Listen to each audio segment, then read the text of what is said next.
Откако преспа, се уште под импресии.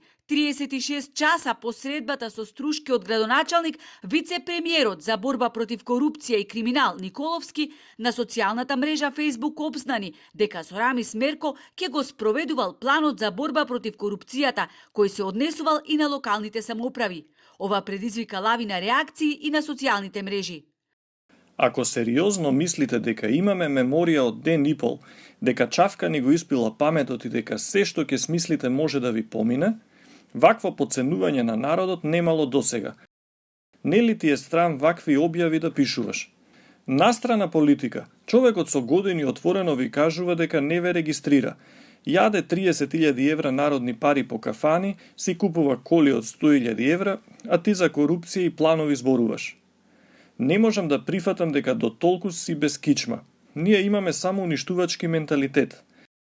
Љупчо, јунаку на нашето време, имаш ли малку достоинство и храброст? Мерко и компанија се држава во држава.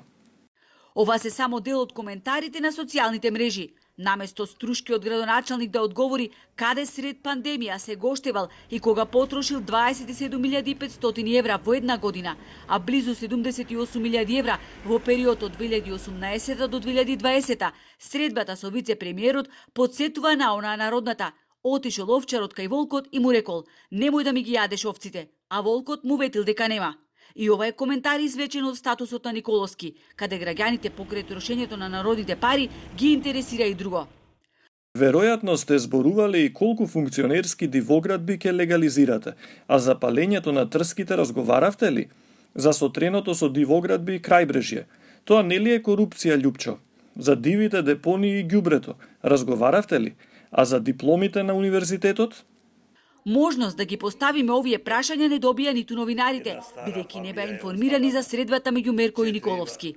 Од општината се правдаат, не стигнале да не известат, оти агендата ја добиле истиот ден. Ова не е прва средба со државен функционер. Пред 2 месеци ја сокрија и средбата со првиот полицаец Спасовски. И тогаш граѓаните на социјалните мрежи прашуваа зошто министерот не проверил колку домаќински ја води општината Мерко и како се придржува на препораките на УНЕСКО. Мерко сите оние кои го критикуваа за неговиот јавашлук, тогаш ги нарече кучиња кои лаат по караванот што продолжува понатаму. И додека вице-премиерот Николовски ја соопштуваше владината одлука за ограничено користење на угостителски услуги за функционери, на Мерко за 2021 година на располагање му се 50.000 евра пари наменети за репрезентација.